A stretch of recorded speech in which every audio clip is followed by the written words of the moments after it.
City of Stevens Point Board of Public Works meeting, recorded October 10, 2022. Alrighty, I have 6:03. We'll call the Board of Public Works meeting to order. Trish, could you please call the roll? Sure. Mayor Wiesa. Here. Ron Carlson. Carlson is excused. Oh, he is. Okay. Fred Hopkins. Here. Mary Kneebone. Here. Sean Morrow. Sean's not here either. Sean Morrow. I did not hear anything. Did anybody else hear anything? Mark him absent, please. Okay. Ginger Keemer. Here. And Dean Shuda. Here. We still do have a quorum, so we will continue. Item number 1 is the director's report. We talked about Business 51 reconstruction project, the fall paving project, 2022 streets improvement, and the West Zinda bridge evaluation. Director, you want to touch on any of those? I certainly do. Just so I just want to touch base on Business 51. We had our public information meeting number 4 last Thursday. It was very well attended. The information that was presented there is all available on the website if anyone is interested to look for it there. And if the public should have any additional comments, they can contact the Public Works office. Related to fall paving, we don't have a project given the financial constraints for this year. However, we are looking ahead to some of the things coming into the future, and we may be moving ahead on some at least pavement removals and road-based building yet this fall on the north side on some of the alleyways, not within the streets, to do there just to kind of get ahead of ourselves as we look into next year. Anyone being affected that should be receiving a letter here shortly. A little bit of bad news otherwise to present as far as the 2022 street improvement project. Once again, as was like last year, just given some of the delays as far as supply chain issues, as well as in this case, if you may recall, some conflicts with WPS. A1 Excavating had indicated to us and let us know that they will be unable to finish this year's project this year, leave about 6 blocks to do. So they actually got quite a bit of work done. Given the start and some of the constraints that they had to deal with, at times even having up to 3 utility crews on site doing work. But we'll get everything buttoned up to everything that's currently under construction will be buttoned up here before winter, and then they'll be back in the spring. We haven't worked out a schedule yet to finish up that project. But well, it's unfortunate we did that. If you might recall, I mean, we did kind of take on a couple of alternatives to that project. So the project actually grew from where we originally saw it last fall. So it was a very large project, and it was a very large undertaking for them to do that. And I commend them on the amount of work that they are able to accomplish given the constraints they have. But more information on that will be coming in the near future. And then lastly, West Zinda Bridge. While I haven't received anything official from WISDOT yet, I was notified, Nathan Check, the Portage County Highway Commissioner, that the West Zinda Bridge has been awarded funding under the local bridge program. So more information yet to come, but very positive news there that we'll be able to do something with that with the 80-20 grant funding in the future. That's all I had. Okay. I did want to talk about the 4 referendum questions that are going to be on the November ballot. They're related to the street improvement projects and paving projects. So there are 4 questions that are going to be on the November ballot that are referendum questions as a direct result of the August 9th referendum, which passed by a very narrow margin. The 4 questions are, 2 of them are related to annual work that we do, the street improvements resurfacing, which is basically skimming off a layer of the road and putting a new set of asphalt down. The other one is the street reconstruction projects, again, normal budgeted items, where we rebuild the road from all of the infrastructure underneath and put in a brand new road, curb and gutter typically. Those 2 questions are on there. They're already budgeted for. So it's not going to adversely affect your property taxes one way or the other any more than any other year. The other 2 questions are directly related to economic development. Normally you wouldn't see a project come forward until we have a signed developers agreement. However, we're optimistic that in 2023 we will have signed developers agreements that will require us to put in a rail siding track and extend Badger Avenue. So we're asking for prior authorization on this from the public. The projects that we have are tens of millions of dollars, 150 jobs at least, and they will not adversely affect your property taxes because they will be paid for through the tax incremental district. So it's basically revenue generated from the taxes generated in that district. So it's not going to affect your property taxes and my property taxes. It comes right from the TIF. So we hope you research those 4 questions, and if you have any questions whatsoever, contact your alderperson, contact my office, contact the director's office. It's very important that everybody understands what we need to do with those 4 referendum questions. We wouldn't put them on the ballot unless they were important. The other thing that I had a question today on, and it's probably not in your report, but we could put it under the miscellaneous, is the flashing signals at Hoover or Double H and Water. Do we know when those are going to be not flashing, or when we can anticipate some sort of controlled intersection there? We're hoping to get something done yet later this year. We've been others waiting through September to get through with the school buses to see how everything was operating. So far, the feedback has been positive. So the plan at this point in time, they're not warranted any longer. Four-way stop. And we'll be transitioning to it as the flashing goes to a 4-way stop. Okay, so hopefully for those of you who need to know, they'll flash until about, later this fall, hopefully replacing those with 4-way stops. The street lights probably won't be out this year, but we'll have 4-way stops up there, right? Correct. All righty, any other questions for the director? Then I would accept a motion to accept the director's report and place it on file. So moved. Thank you. And we got a second. All those in favor signify by saying aye. Aye. Any opposed? And that is approved. Item number 2 is a presentation by AECom summarizing the Clark Street and Main Street traffic study. If you recall, a while back, we were asked to look at making those roads 2-way again. And I will turn it over to you guys to let us know what's going on. Just, I guess, a brief introduction before Jeff begins. Jeff Sandberg here for the AECom, also part of the Business 51 plan. You know, part of this otherwise came about because we were looking at Business 51 potential changes and want to know how any impact of this could otherwise work with that or how it may not work with that. So it seems like the timing was otherwise appropriate to do that. Since then, what's otherwise come about as well is all the bill funding and stuff, the bipartisan infrastructure law funding. One of those new things that's come out, never before, its new pilot program is a Reconnecting Communities pilot program, which is something that we otherwise have authorized the Community Development Office, and I don't know, maybe Director Karnowski to speak more if anyone has questions or see him about it, that the application is due later this week. And this is the work that otherwise is the base, the foundation of what that is, to see how things otherwise work. This isn't the end-all be-all of what it is needs to be done there, but that grant, those grant dollars, if we're fortunate to get that, would then help us take this to the next level. But this is what that otherwise is. So I thought, especially timing-wise, before we submit that grant, it'd be nice that everybody hear a little bit of what this is. The timing's coming along very well, that we have this at the same time as we're applying for that. And so with that, I'll turn it over to Jeff to kind of go over that. No, we're not. Now I'm turning it over to Jeff. All right, then I'll talk a little bit. Well, you know. So for anyone on the board, I did have some handouts. There's some extra ones on the side if anyone wants to. There's an executive summary from the report, as well as some of the concept drawings that Jeff will be going into. So if you wanted to take notes or do whatever, I think what you have here won't mimic all the slides, but I think all the information that will be presented will be found in this handout if you're interested over here. Get there. So now are you ready? Or should I continue to talk? I think. I can come up with more stuff if you need me to. Nope, I think we're ready now. We need the camera back on the presentation, though. Perfect. Mayor, would you mind putting that into presentation mode? Well, that's what I did, and you saw what happened.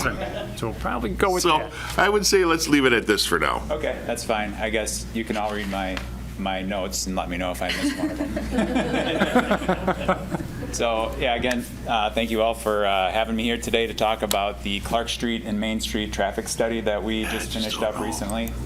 The purpose of this study was to take a look at taking some of the one-way streets in the downtown area and turning them into two-way streets and seeing if that was feasible and what sort of accommodations we might have to make in order to make that happen. So you can go to the next slide.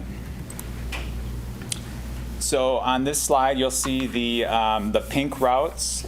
These are the routes that were looked at: Main Street, Clark Street, sections of Centerpoint Drive, and also Water Street, kind of right in the downtown area. We're all taking a look at. And the study had 3 main objectives. It was to look at ways to improve mobility, provide easier access to businesses in the downtown area, and to improve the bicycle and pedestrian facilities. You can go to the next slide. So just to kind of set the expectations on what the study is, this is a traffic-based feasibility study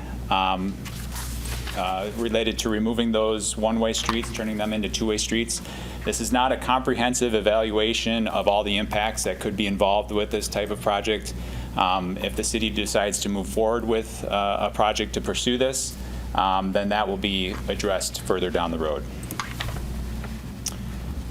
So we took a look at 3 different alternatives for the study. Alternative 1, we looked at what if we set up Clark Street in such a way that it's designed to handle the majority of that traffic that comes through the downtown area. Main Street would still be a two-way street, but it would be more of a kind of a minor side street. Alternative 2, we took a look at what would happen if the majority of westbound traffic stayed on Main Street, while the majority of eastbound traffic stayed on Clark Street. But both of those streets were still converted to two-way streets. And then alternative 3, we looked at what if we kept the one-way streets as is, but we reduced them from 2 lanes in each direction to 1 lane in each direction. The footnote down there says that alternative 3 does not meet the purpose of the study, those 3 objectives that I pointed to start, but it was just used as a point of comparison. So next slide. So I'm going to go into the results of the analysis.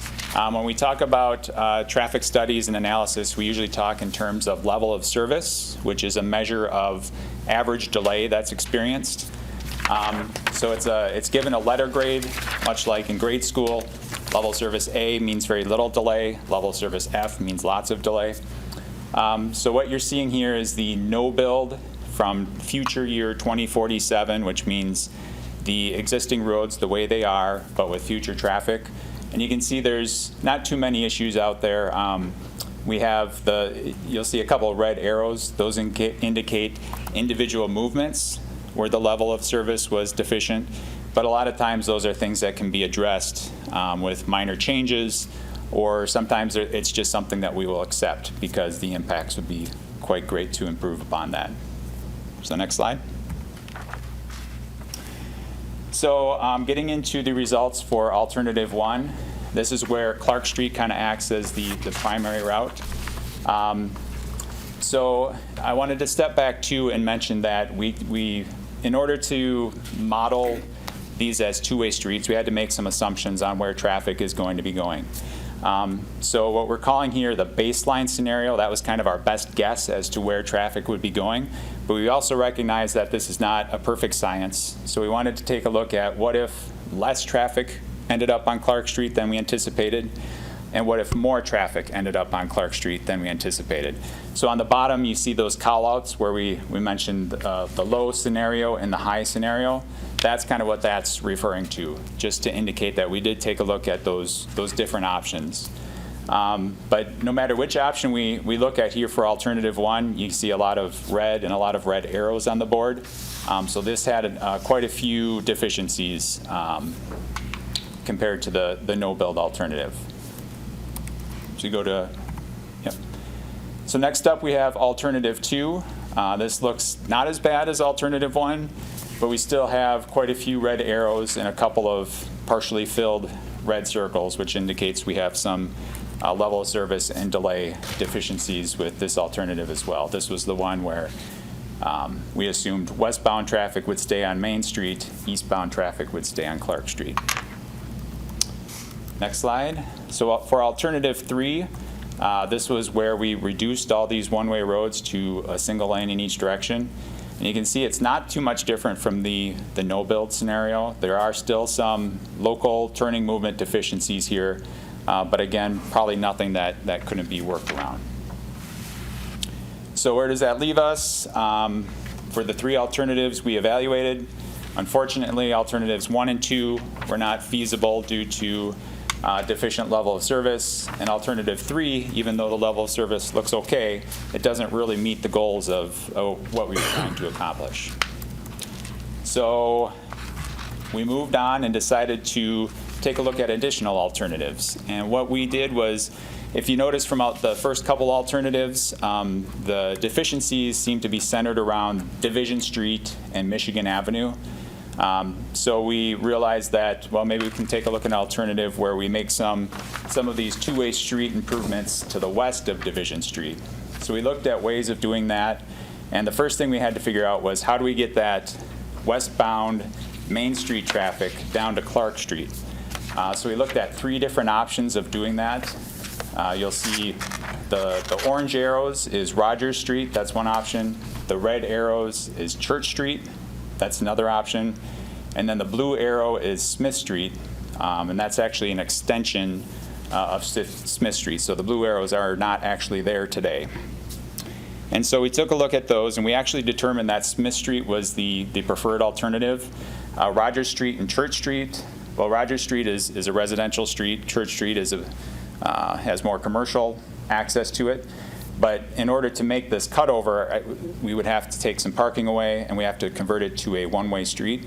And those things were not desired for those streets.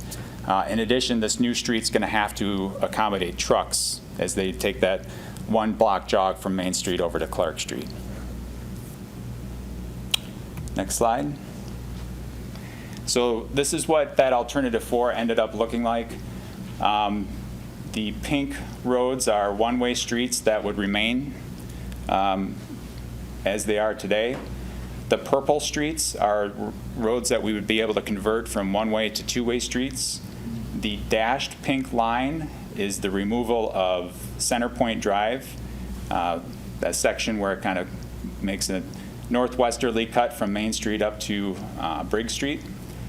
So one of the side effects of this project is we would be able to remove that street and replace it with a downtown grid system. So as far as the one-way streets on Main Street and Clark Street, it would work either way if it remained as is today with 2-lane streets in each direction, or if the city wanted to go to a 1-lane street in each direction. A couple other things to point out here. Water Street, we could reduce the width of that road pretty drastically considering the reduction in traffic, or yeah, the reduction in volume. And then Water Street also would have a direct connection up to 2nd Street, kind of on the upper left side of that graphic there. And we would be able to cul-de-sac 1st Street so that we would get rid of that. Right now, it kind of that's a transition from 2-lane or 2-way to 1-way streets. All right, next slide. So yeah, Scott gave you all the handouts here. So feel free to look through those and let me know if you have any questions. But just to kind of finish up here, this alternative 4 kind of checks those main 3 boxes of improved mobility. We have easier access to downtown businesses and also improving the bicycle and pedestrian facilities. And a side benefit too is this option will free up quite a bit of land for the city to either redevelop or to turn into green space or whatever the city would like to do with it. The net effect is, you can see the number there, it's about 2.4 acres of land that would be freed up by making these changes. So with that, I think that's the last slide. So if you have any questions, feel free to ask. So through traffic, people coming from the east going to the west, across the bridge to Mead Park to Junction City, wherever it happens to be. By removing that section of Center Point, you're now forcing quite a few turns. Doesn't that create more problems? So the turns would happen on that new stretch of Smith Street, the extension. And so the way that would be your transition point from 2-way Clark to the west to 1-way Clark to the east. But if people aren't aware of that and they miss that Smith Street turn, that's going to take them right down Main Street. It would. So we would have to be very clear about that with the signing. Yeah, everybody looks at signs. Yeah. Okay. Anything else?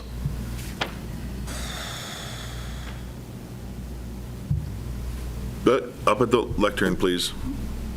We need microphones for everybody. Just a quick question. Was any consideration given to making Church and Strong's two-way as opposed to one-way?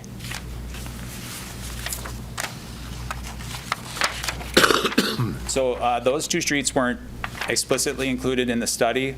I think that with Strong's and Church, they're both one-way streets to the south. So I think that would certainly be a possibility. But there might be a little more analysis needed to, analyze the impacts of, do we want to just make that change in the downtown area, and does that affect how those two one-way streets operate down to the south as well? Okay. Alder Kiemer? Oh, sure. I guess this is a question for both Mr. Sandberg and Director Badoon, but I guess could you discuss like what kind of right-of-way acquisition would need to happen for that extension of Smith Street?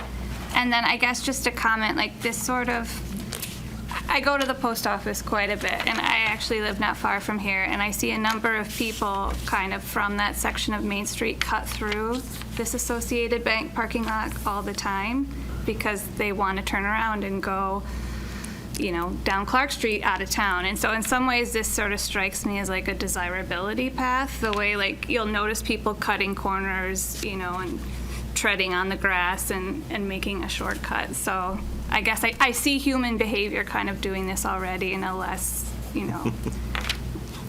what's the word? Like approved way. It's true. If it's not convenient, people will find a different way to get there.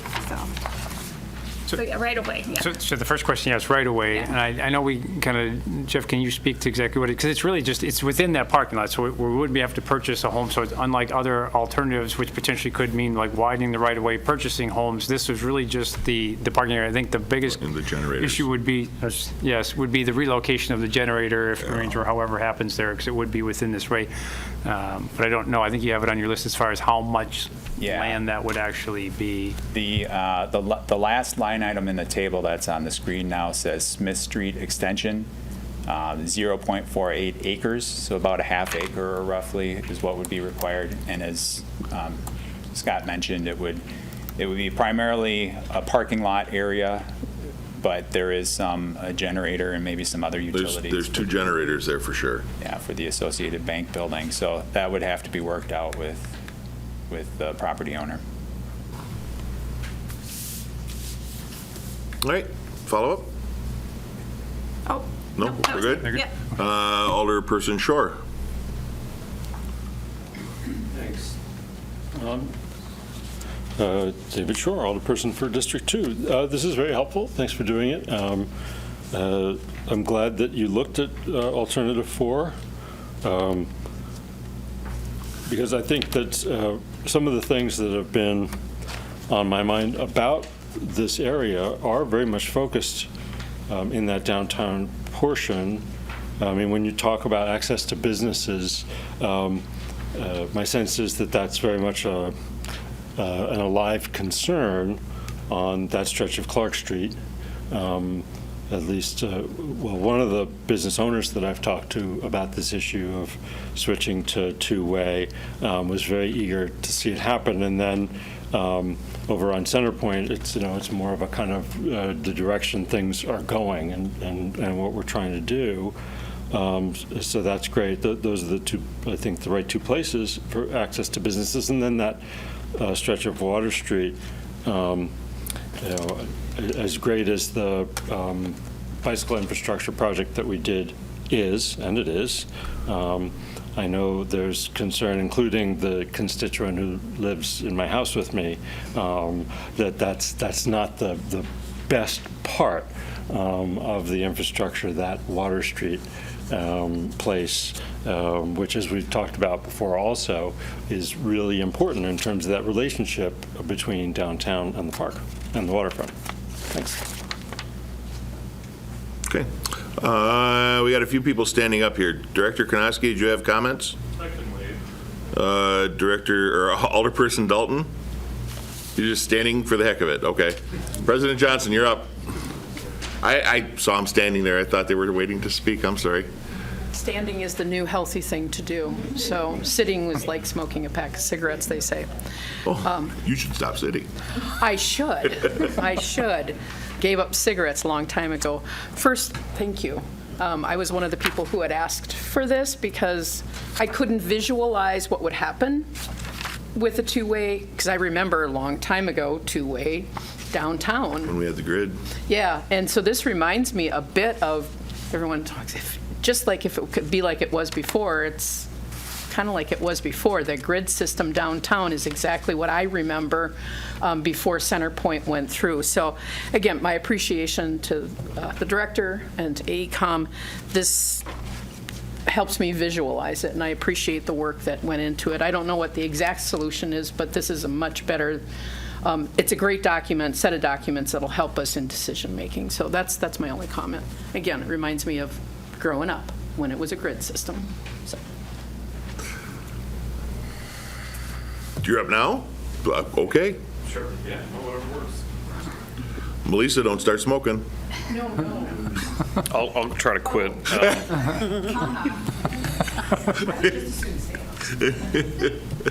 It's harder to work on a laptop if you're standing. Director. Okay. So I think there's a few things in this plan that from future development and the urban planning aspect that the Community Development Department is exceptionally excited about. Probably most notably reducing the right-of-way on Long Water Street between the bridge and the First Street Centerpoint intersection.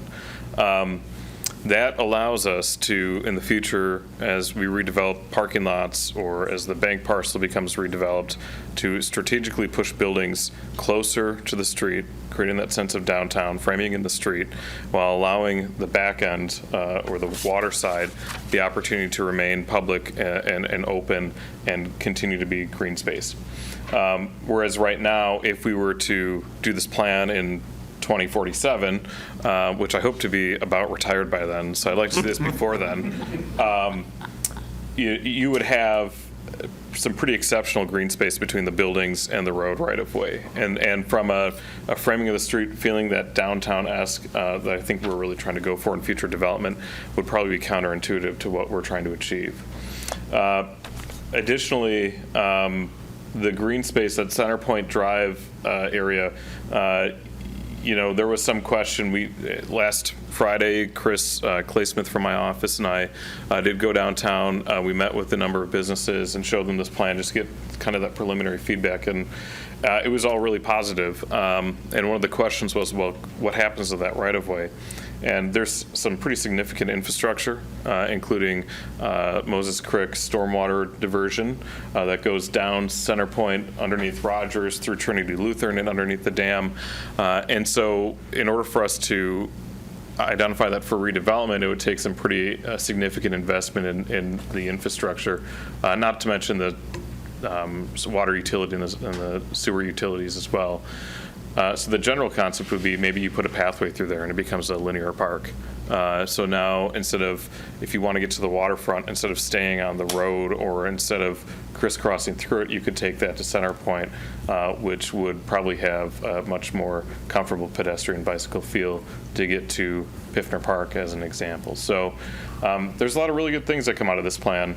Of course, the Smith Street right-of-way acquisition and the relocation of the two generators and what I believe to be the smoke hut for Associated Bank is going to be a cost that we're going to have to consider. But I think between what AECom has put together, conversations with Director Badoon, this is a really good plan that we know has worked historically. This is the same grid system that was in the downtown area prior to 1980.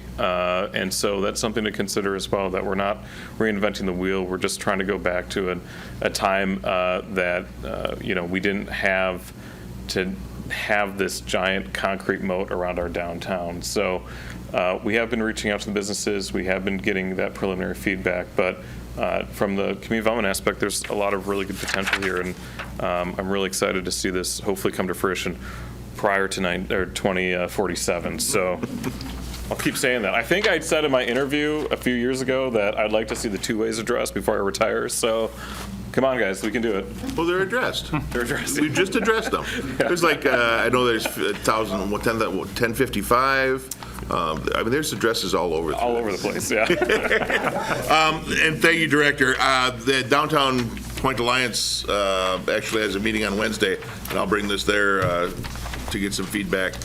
The one thing that I would point out is we can take that narrowing of Water Street and do that without making any improvements really to what we have currently, correct? We could acquire that green space on the west end of Water Street without having to actually even acquire Smith Street or do any of the traffic improvements. We could do that today because we don't use it. To a certain degree, yes. So this plan, one of the details that might not be apparent is at Water Street and Crosby Avenue. This plan made the assumption there would just be a two-way stop control intersection there, whereas today there's a traffic signal. So you do need maybe a little bit more width there to accommodate left turn lanes and what else you would need for the traffic signal, but you could certainly shrink it down to some degree today. Honestly, if you look at our master plan, and I assume you did when you were looking at this design, Crosby, we have the intention of closing off the street at some point. So that wouldn't be as big a deal if we do that. Then the downside, of course, and Ryan's right, there's a lot of good things with this. The downside is we lose the ability to redevelop any of that Center Point property if we don't redivert everything that we put under there in the 80s. But I appreciate this information because it's going to help all of us. Any last questions? Yes. Oh, missed it. Sorry. That's all right. Trying to understand all this, I think it's a good idea. I do want to study it some more. I see that. I do see a few things that are going to end up being very much of a nightmare. To me, all the turns, when you push everything into the two-lane, you're still going to have trucks going through there. And that's going to cause a real havoc. But then the biggest thing is, we say we're trying to be pedestrian, biker, all this other friendly. We have housing projects and we have parking for our library and everything else to the south of that road. And now you're putting more people that are going to have to cross, and you're putting double the traffic on this road. That's my concern. Please. All valid points, and we're still in the infancy of looking at all of this. So take note so we don't have to worry about a big show of people who never heard about this when we go to a 30% design. This is the time we want to talk about it. Now. Try and get your concerns out in the open now. Alder Christensen, go ahead. I think my impression is that the westbound traffic would be turning south on that new stretch of Smith and wouldn't be going down Main Street typically. So I don't think... Unless they need a delivery down Main Street, which many of the businesses already do. Which then they're already doing it, but I don't know that there'll be additional. And even if they missed the new Smith turn, they could still go down Church. Or is that Strong's? Strong's. So I don't think they'll be going in. Hopefully, I don't see an increase of traffic in front of the library, I hope. You always have a certain amount of truck traffic that runs the roads. No, he's talking about the south end of the library. Oh, I see. Where you're making it two-way, effectively putting twice as many motorists on there. On that south side. Yeah, trucks are always going to be a problem because the streets are narrow and makes turns difficult. Should watch the camera sometime on the square. Okay, this information will be put up on our website as soon as we are able. Again, anybody watching this, listening at home, if you have questions, comments, get them to your alderperson, get them to my office, get them to the director, and we will move forward from there. Check, 1, 2. Oh, Trevor. We'll ask a question. I didn't see that. Go ahead. Okay, thanks. Yeah, 2 questions for AECom. One is, it looks like the traffic study didn't include level of service for people walking or people biking. So the first question is, why wasn't that level of service included for those folks that already use Actually, it's right on the screen, Trevor. the level of service for people that walk the bike. And I'm talking about traffic, which is cars and trucks. Improve bicycle and pedestrian facilities. Are you able to see the screen? Yes. Oh, okay. All right, go ahead. And the second question is the Cul-De-Sac projected for the termination of First Street. Why is that a good idea, or why is that proposed? Thanks. Sure. So to answer the first question, you're correct. We did not look at level of service for bicycle and pedestrian facilities. This study had a very limited scope. It was a traffic-based feasibility study. So we didn't dive into all the impacts apart from, is this something that could work from a traffic standpoint?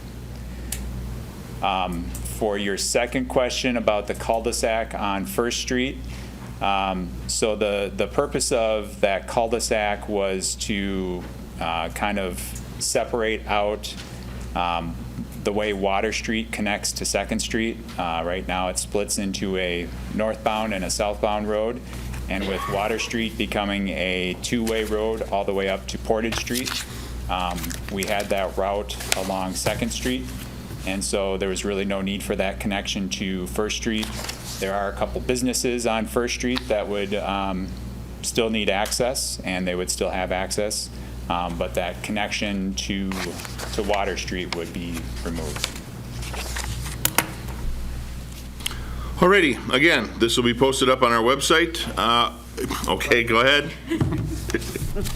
Kind of on that same note, was any consideration given to a one-lane roundabout at that intersection of First and where First and Second, and where that comes, that intersection we were just referring to? Up in this area, Alderman? Yes. Yeah. Roundabout was not considered there. In fact, we did take a look at the traffic volumes and determined that we would be okay with just a two-way stop control intersection there. Not to say you couldn't put a roundabout there, but usually we try to put roundabouts in places where traffic is at least high enough to warrant like a four-way stop or a traffic signal. So that's certainly something that could be considered, but not necessary. Alrighty.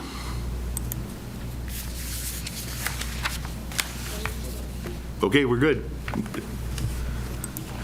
Thank you very much. Again, this will be up on our website probably tomorrow, and we'll get that up there. And with that, our agenda is exhausted, and we are adjourned at 6:41. A video of this meeting is available for viewing on the city's website, stevenspoint.com/videos.